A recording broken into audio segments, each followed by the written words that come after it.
Kita lanjut bahas PTTH Dunia Para Dewa episode 41. Oke lah, nggak usah banyak meng. Kita langsung masuk aja ke pembahasan.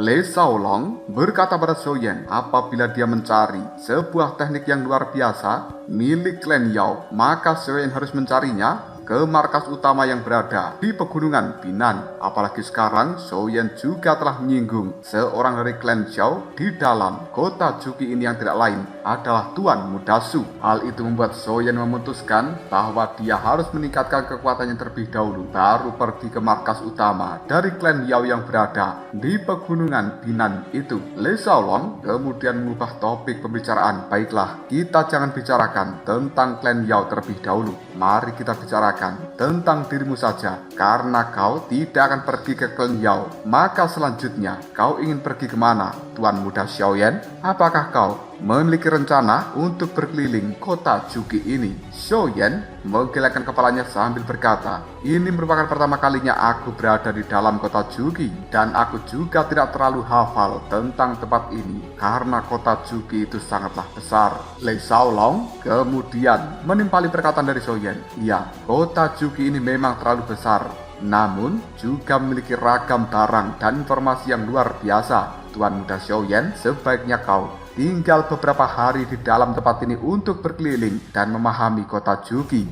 Adapun spesifik tentang situasi di dalam kota Juki, kau tidak perlu mengkhawatirkannya. Aku akan memberikan informasi itu pada dirimu. Setelah berkata seperti ini, sebuah sinar cahaya muncul di telapak tangan dari Le Shaolong, yang kemudian dia melemparkannya ke dahi dari Xiaoyan. Hanya dalam waktu yang cukup singkat, di dalam benak dari Xiaoyan telah langsung dipenuhi informasi-informasi tentang kota Juki. Kota ini sebenarnya merupakan yang paling makmur di dalam benua Dodi. Bukan hanya sebagai pusat perdagangan dan juga ekonomi, tapi juga pusat barang-barang yang luar biasa dan tempat berkumpulnya berbagai kekuatan dari segala arah. Kota Juki memiliki portal teleportasi lubang cacing paling cepat dan juga paling aman di seluruh benua.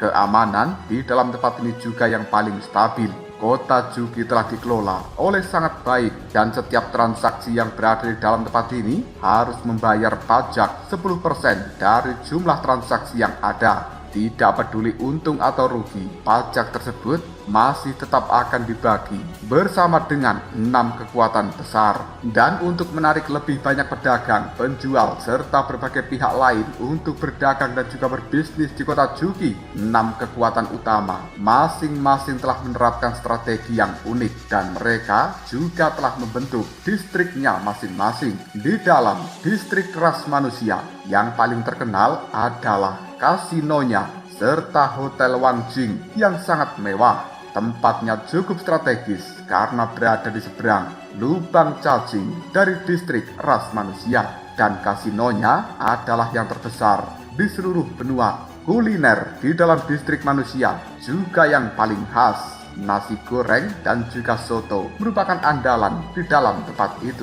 Gudeg Jogja serta nasi rawon juga ada. Di dalam distrik ras iblis, mereka memiliki tempat yang bernama Pasar Penduduk. Ini merupakan pasar tradisional terbesar di seluruh benua. Meskipun tempat itu dinamakan sebagai pasar penduduk, tapi sebenarnya adalah tempat untuk memasang tugas serta merekrut tentara bayaran. Di sana akan ada berbagai tugas atau perekrutan untuk membantu mencari harta karun dan tentu saja membutuhkan biaya yang cukup besar. Di dalam distrik dari ras Yao, mereka memiliki arena duel yang paling terkenal. Di tempat itu, seseorang bisa memasang taruhan apapun atau secara pribadi memasuki arena dan terlibat duel di dalamnya. Semua ini disahkan oleh notaris, jadi bukan agenda ilegal. Dan tempat itu merupakan satu-satunya tempat di dalam kota Juki di mana perkelahian diperbolehkan. Selanjutnya, di dalam distrik dari Balai Obat, atau bisa disebut juga dengan distrik Aula Pil. Tempat tersebut terkenal karena penjualan pil obat serta berbagai bahan obat-obatan yang langka. Hampir semua praktisi kuat yang bersiap untuk berpetualang di dunia luar akan mengunjungi distrik balai obat atau distrik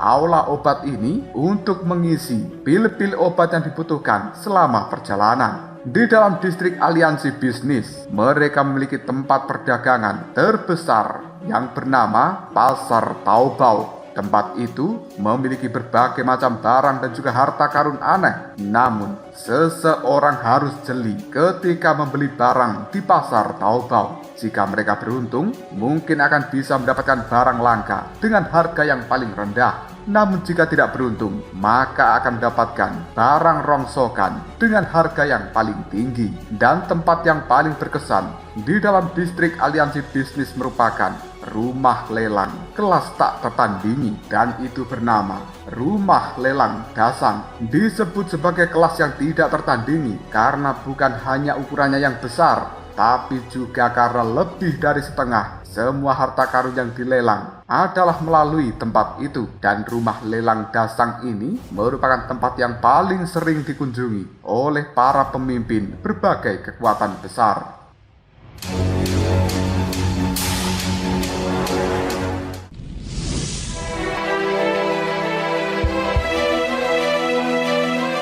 Sementara di sisi lain juga ada distrik aliansi bayangan. Mereka memiliki karakteristik yang cukup unik. Aliansi bayangan terkenal di seluruh benua karena menjual informasi dan juga menerima misi penjagalan dalam skala kecil ataupun skala besar. Rumah bordil tentu saja tidak diragukan merupakan yang terbaik untuk mengumpulkan berbagai macam informasi. Rumah-rumah hiburan di dalam distrik aliansi bayangan semuanya sangat mewah. Para LC-LC dengan berbagai macam bentuk dan juga rupa ada di tempat itu. Masing-masing dari rumah-rumah hiburan itu sangat berkelas dan juga tidak tertandingi. Para pelayannya juga sangat teliti. Selain itu, distrik aliansi bayangan juga dikenal sebagai sarang kejahatan yang paling terkenal di dalam benua Dodi. Setelah memahami berbagai informasi ini, Soyen akhirnya memiliki gambaran yang cukup jelas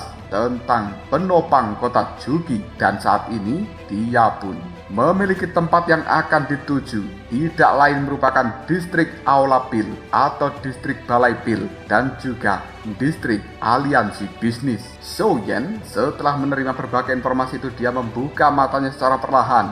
Le Shaolong kemudian bertanya, apakah Tuan Muda Soyen akan membeli bahan-bahan obat untuk penggunaan pribadi? Soyen menganggukkan kepalanya. Le Shaolong berkata kembali, aku tidak menyangka bahwa Tuan Muda Xiao sebenarnya adalah seorang alkemis. Jika aku boleh tahu, Anda alkemis tingkat berapa? Soyen malu-malu sedikit dan kemudian dia menimpali, aku hanyalah seorang alkemis tingkat pertama.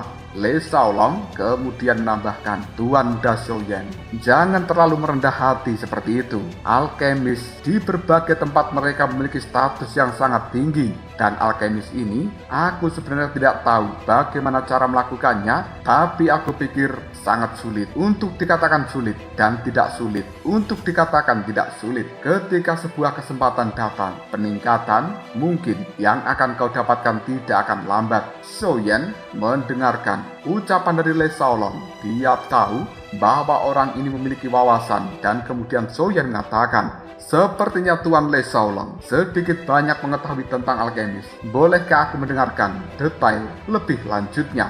Le Shaolong hanya tersenyum.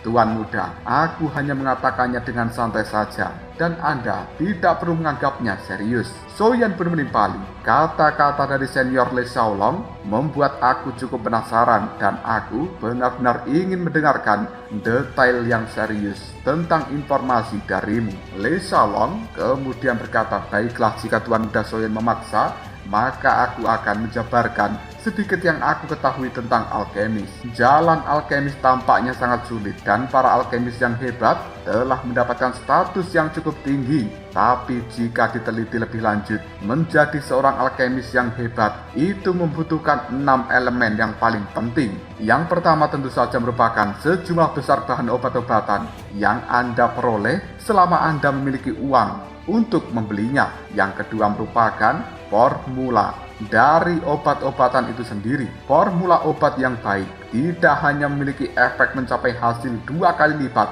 hanya dengan setengah usaha, tapi juga dapat menghasilkan banyak uang. Yang ketiga, Anda harus memiliki kuali alkemis yang luar biasa. Karena dengan kuali alkemis luar biasa ini tidak hanya mengurangi konsumsi energi ketika pemurnian obat, tapi juga meningkatkan tingkat keberhasilan serta efek dari pil obat yang dibuat itu sendiri. Xiaoyan menganggukkan kepalanya mendengarkan penjelasan dari Lei Xiaolong ini, yang kemudian orang itu kembali berkata, yang keempat, seorang alkemis juga harus mampu memiliki sebuah teknik pengendalian api yang luar biasa. Mereka harus tahu kapan mengeluarkan api dengan hawa panas dan juga hawa sedang atau hawa yang paling rendah. Aku yakin Tuan Muda Xiaoyan pasti sudah memahami tentang hal ini. Yang kelima, seorang alkemis harus memiliki kekuatan jiwa yang luar biasa. Jika tidak, maka seorang alkemis tidak akan bisa bertahan lama di dalam proses pemurnian. Dan tentu saja yang terakhir, ini adalah yang paling penting. Seorang alkemis juga harus memiliki kekuatan besar untuk menghadapi datangnya pil petir. Jika tidak, maka semua usaha pemurnian obatnya hanya akan sia-sia saat itu dihancurkan oleh pil petir. Kira-kira hanya seperti itu saja informasi tentang alkemis yang aku miliki. Tuan Muda Xiaoyan sebagai seorang alkemis seharusnya lebih paham daripada diriku, dan mohon maaf jika ada kesalahan dalam penjelasanku. Xiaoyan pun cukup kagum dengan wawasan yang dimiliki oleh Lei Xiaolong ini, dan kemudian sambil tersenyum dia mengatakan, berkat wawasan mendalam dari senior, aku telah banyak mendapatkan pelajaran. Dari ke-6 poin yang disebutkan oleh Lei Xiaolong, Xiaoyan merasa kekurangan di dalam poin pertama karena dia tidak punya uang. Karena dia tahu di dalam tempat ini untuk pembelian, supaya tidak dianggap remeh, mereka harus membayar menggunakan koin tanda naga.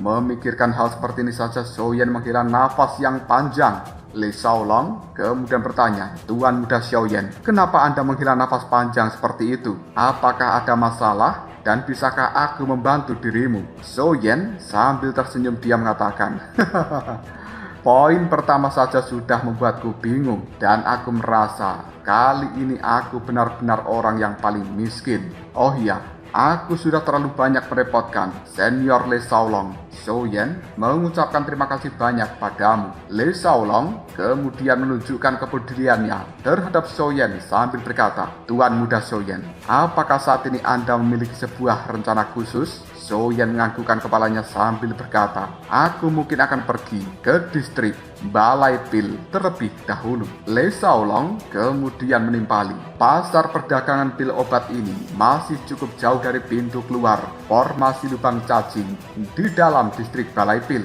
Kebetulan aku juga perlu membeli beberapa pil obat di sana. Jika Tuan Muda Xiaoyan tidak keberatan, aku akan menemani dirimu. Xiaoyan hanya tersenyum ketika mendengarkan ucapan Lei Xiaolong. Dan di dalam hati Xiaoyan berpikir kemungkinan kebaikan Lei Xiaolong ini dilakukan karena dia masih tetap ingin mendapatkan inti binatang iblis bintang 6 Dodi yang dibawanya. Meskipun begitu, Xiaoyan masih memiliki kesan yang baik terhadap Lei Xiaolong ini. Pada akhirnya mereka berdua pergi menuju lubang cacing yang ada di tempat ini untuk pergi ke distrik dari Balai Pil.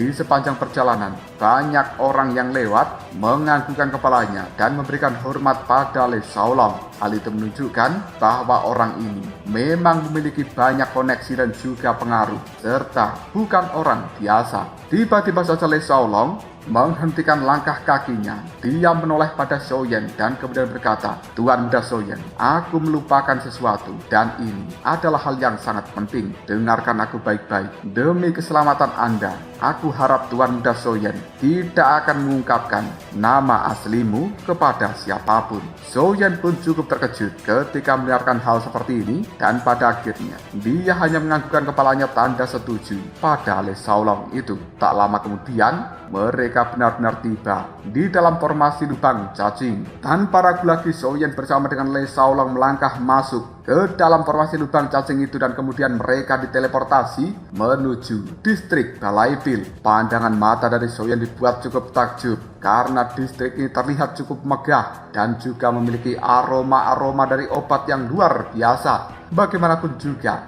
distrik Balai Pil merupakan tanah suci bagi para alkemis. Melihat pandangan mata dari Soyen yang sangat takjub seperti itu, Lei Shaolong pun sambil tersenyum dia berkata, bagaimanakah Tuan Muda Soyen? Skala dari Balai Pil ini membuat Anda terkejut, bukan? Soyen menganggukkan kepalanya. Iya, aku benar-benar kagum. Distrik Balai Pil memang sesuai dengan reputasinya. Ini adalah tempat yang sangat megah. Lei Shaolong pun segera tertawa.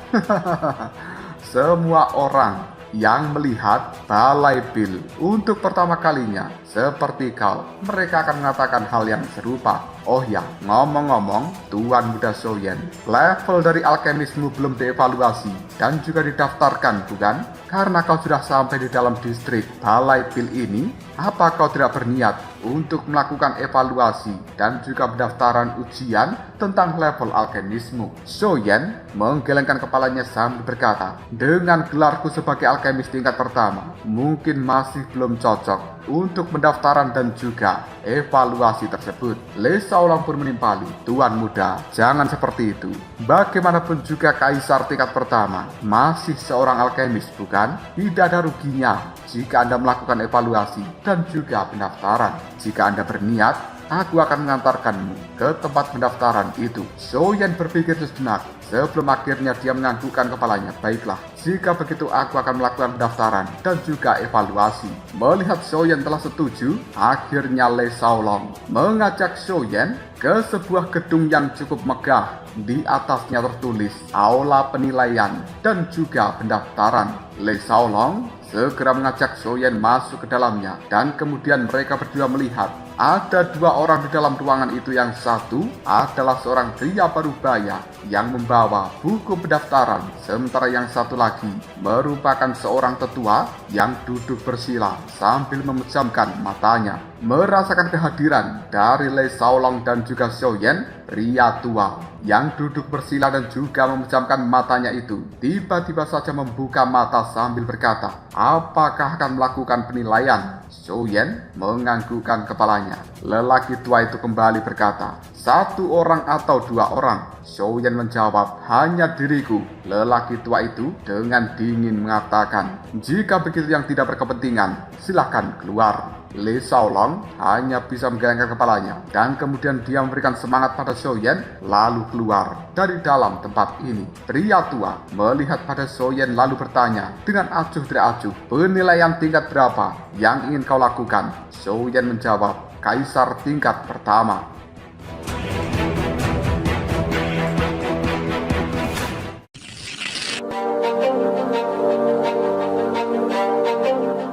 Mata dari laki tua itu tiba-tiba saja menyipit menunjukkan sebuah kelicikan dan dia bertanya kembali, pil obat jenis apa yang ingin kau nilai? Soyen lalu menimpali, pil abadi. Lelaki tua mengatakan kembali, jika begitu daftarkan dulu namamu. Lelaki tua ini juga langsung menggeledah cincin penyimpanan miliknya sendiri untuk mencari berbagai bahan obat yang akan digunakan untuk penilaian Soyen. Sementara pria parubaya yang memegang sebuah buku, dia berkata, kesinilah, daftarkan siapa namamu. Soyen pun menghampiri pria parubaya, pemegang buku itu sambil berkata, namaku adalah Yan Xiao. Karena Soyen tidak mungkin mengatakan nama aslinya sesuai dengan apa yang telah dipesankan oleh Lei Shaolong. Pria parubaya itu menuliskan nama Soyen dan kemudian dia berkata, aku sudah mendaftarkan namamu, bayar biaya administrasinya. Soyen pun terkejut, apa?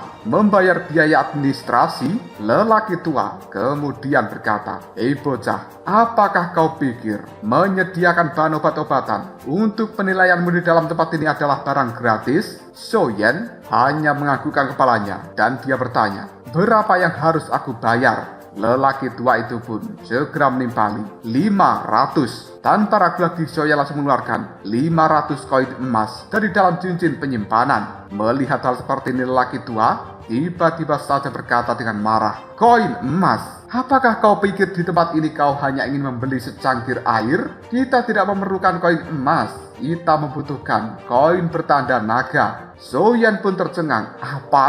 500 koin tanda naga? Tetua, aku tahu bahwa satu set ramuan obat pil abadi paling banyak itu hanya dinilai dengan 500 koin emas. Tapi kau meminta 500 koin tanda naga. Bukankah ini adalah sebuah pemerasan?" Lelaki tua itu pun langsung mengatakan, "Mau bayar tidak? Jika tidak mau bayar silakan pergi dari dalam tempat ini." Xiaoyan kemudian mengatakan, "Aku sudah membawa bahan-bahan obatku sendiri dan aku tidak mau membayarnya." Lelaki tua dan juga pria parubaya itu tertawa terbahak-bahak.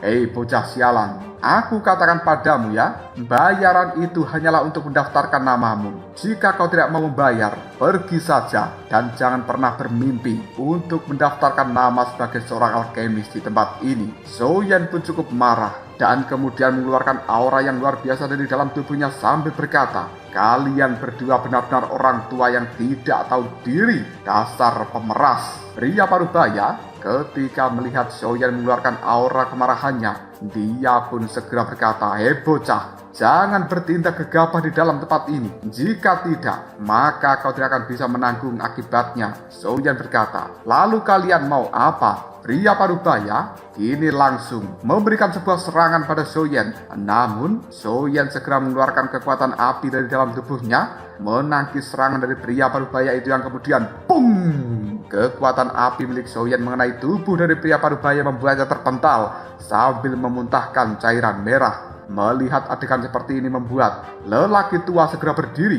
dan dia pun berkata, "Hei bocah sialan, berani-beraninya kau menyentuh seseorang di dalam aula pil ini. Jangan salahkan jika aku bersikap kejam." Sebuah aura yang cukup menakutkan dikeluarkan dari dalam tubuh lelaki tua itu dan kemudian menyelimuti tubuh Xiaoyan, membuatnya tidak bisa bergerak dan bahkan Xiaoyan juga merasakan sesak nafas akibat tekanan yang cukup menakutkan tersebut. Lelaki tua berjalan secara perlahan menuju ke arah Xiaoyan dan kemudian dia berkata, "Siapapun yang berani melakukan kekerasan di dalam aula pil ini akan dihukum tanpa ampun. Selain itu bocah sialan, kau memiliki api surgawi, sesuatu yang tidak pantas berada di tanganmu karena kau sangat lemah dan sia-sia. Api surgawi itu kau miliki saat ini." Lelaki tua itu sebenarnya cukup tertarik dengan api yang dimiliki oleh Xiaoyan dan dia berniat untuk merebutnya. Akhirnya lelaki tua tersebut mengeluarkan sebuah energi yang luar biasa dan berubah menjadi pedang raksasa yang kemudian dilemparkan menuju ke arah Xiaoyan. Sebelum pedang raksasa itu mengenai tubuh dari Xiaoyan, tiba-tiba saja ada bayangan abu-abu melesat dengan sangat cepat dan kemudian menyerobot tubuh dari Xiaoyan, segera membawanya keluar dari aula pil ini. Xiaoyan kemudian bisa bernapas lega karena dia selamat dari serangan lelaki tua di dalam aula pil. Dia melihat pada orang yang telah menyelamatkan dirinya sambil berkata, "Terima kasih banyak senior, Anda telah menyelamatkan diriku." Raut wajah dari Le Shaolong nampak menunjukkan sedikit kemarahan dan kemudian dia berkata, "Xiaoyan, apakah kau sebenarnya mencoba bunuh diri?" Xiaoyan pun kemudian mengatakan, "Aku hanya membela diriku sendiri karena mereka orang-orang tua yang tidak tahu diri berani-beraninya melakukan sebuah pemerasan." Le Shaolong kemudian mengatakan, "Lalu kenapa jika kau tertindas dan juga diperas? Apakah kau bisa melawan mereka? Tahukah kau betapa bahayanya yang kau lakukan barusan? Orang tua itu memiliki kekuatan di tahap akhir bintang 4 Dodi, bukan seseorang yang bisa kau lawan. Dan kau bahkan malah menunjukkan api surgawimu di dalam tempat itu. Apakah kau tidak paham artinya api surgawi bagi para alkemis? Mereka para alkemis yang kuat akan melakukan berbagai cara untuk bisa merebut api surgawi yang dimiliki oleh alkemis yang lebih lemah. Selain itu, tempat tersebut merupakan kawasan mereka. Bahkan jika kau mati di dalam tempat itu, mereka tidak akan mendapatkan hukuman."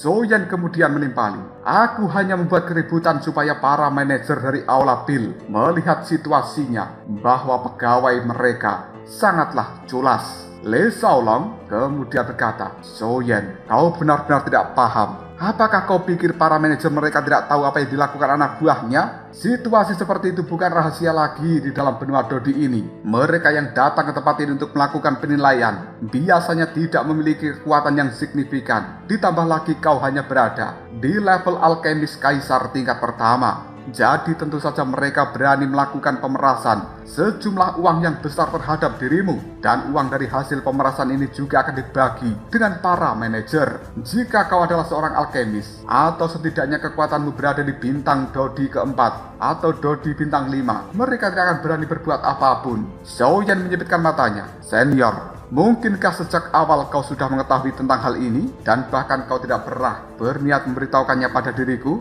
Le Shaolong ekspresinya langsung gugup dan dia berkata, aku hanya pernah mendengarkan informasi seperti ini sebelumnya. Soyen, lain kali jangan kau ulangi tindakan yang seperti itu. Jika aku tidak datang tepat waktu, pasti kau sudah tinggal nama. Xiaoyan hanya bisa menyipitkan matanya dalam hal ini yang kemudian Le Shaolong berkata, sudahlah, tidak perlu membahas itu lagi. Mari kita segera menuju pasar perdagangan pil obat saja. Tempat itu ada di depan sana dan tidak jauh.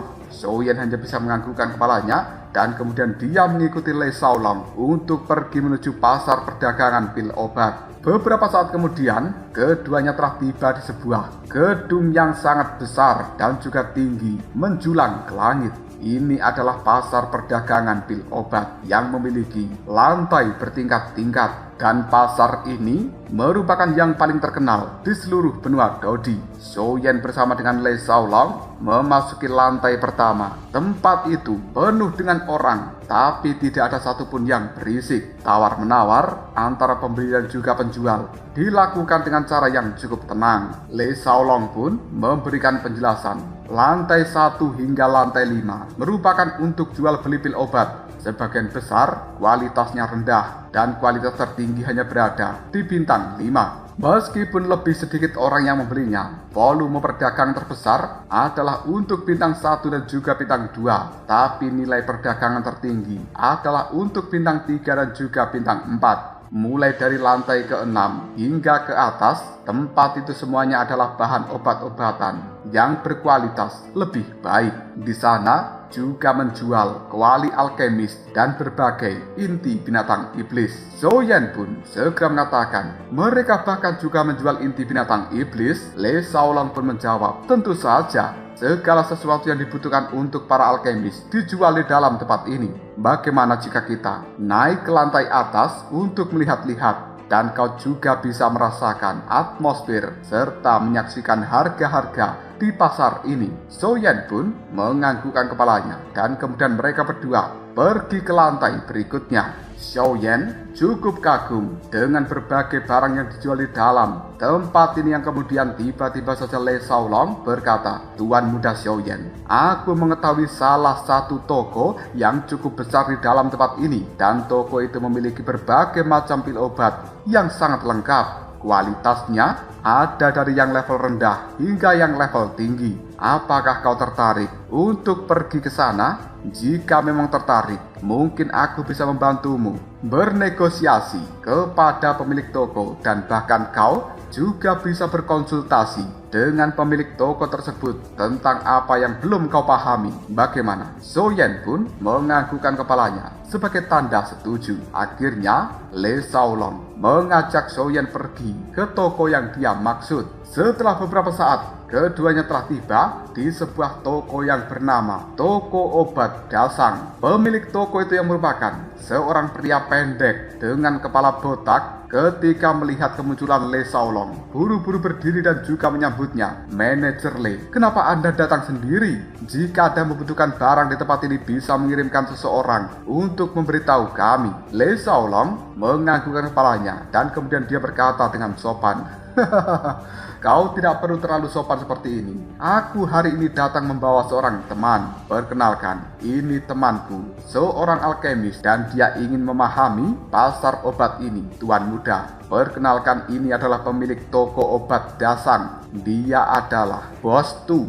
pria pendek botak. Melihat pada Soyen, membungkukkan badannya memberikan hormat sambil berkata, "Salam Tuan Muda, perkenalkan namaku adalah Tu Youdan." Soyen juga menangkupkan dua tangannya sebagai balasan sambil berkata, "Perkenalkan, namaku adalah Suang Huo." Bagaimanapun juga Soyen tidak akan pernah mengungkapkan nama aslinya. Tu Youdan mengajak Le Shaolong dan juga Soyen untuk masuk dan membicarakan apa kepentingan mereka. Tu Youdan melihat pada Soyen dan kemudian dia berkata, "Bolehkah aku bertanya informasi seperti apa yang dicari oleh Tuan Muda Suang?" Soyen pun menimpali, "Aku ingin memahami situasi terkini dari semua pil obat dan juga ramuan di atas tingkat 2 dan di bawah tingkat 5 yang digunakan untuk memulihkan Douqi serta memberikan penyembuhan darurat." Tu Youdan kemudian mengatakan, "Tuan Muda Suang memiliki pandangan jauh ke depan yang cukup bagus. Dua jenis pil obat ini memiliki penjualan terbesar di dalam tempat ini. Hampir semua orang yang datang, mereka membeli pil obat. Namun, karena kualitasnya tidak tinggi, banyak orang memurnikannya dan harganya juga dijual tidak mahal." Soyen pun menimpali, "Bisakah Anda memberikan penjelasan yang lebih detail lagi?"